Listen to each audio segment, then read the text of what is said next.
नमस्कार. राज्यातील वातावरणात गेल्या काही दिवसांमध्ये सातत्याने बदल होतोय. या काळात नागरिकांना रात्रीच्या वेळेस काहीसा गारवा तर दुपारच्या वेळेस उन्हाच्या चटक्यांचा सामना करावा लागतोय.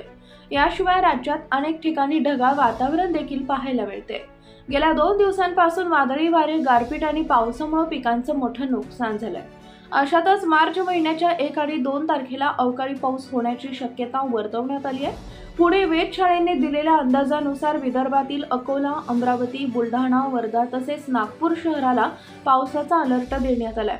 याशिवाय ढगांच्या गडगडाटासह पाऊस होण्याची शक्यता वर्तवण्यात आली आहे.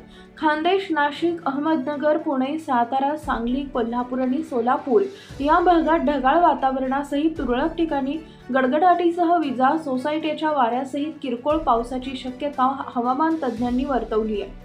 मराठवाड्यातील जिल्ह्यांमध्ये 2 मार्चपर्यंत ढगाळ वातावरणासहित तुरळक ठिकाणी गडगडाटीसह विजा, सोसायट्यांच्या वाऱ्यासहित किरकोळ अवकाळी पावसाची शक्यता वर्तवण्यात आली आहे.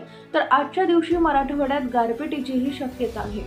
1 आणि 2 मार्च असे 2 दिवस ढगाळ वातावरणासहित तुरळक ठिकाणी अवकाळी पावसासह गडगडाटी, विजा, सोसायट्यांच्या वाऱ्यासहित पावसाची शक्यता जाणवत असल्याचा अंदाज आहे.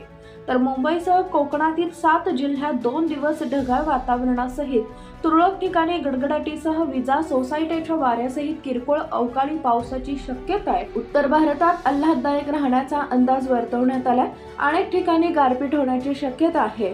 पुढील 24 तासात मध्य प्रदेश, छत्तीसगड आणि ओडिसामध्ये हलका ते मध्यम पाऊस झाला. अनेक ठिकाणी गाराही पडल्या.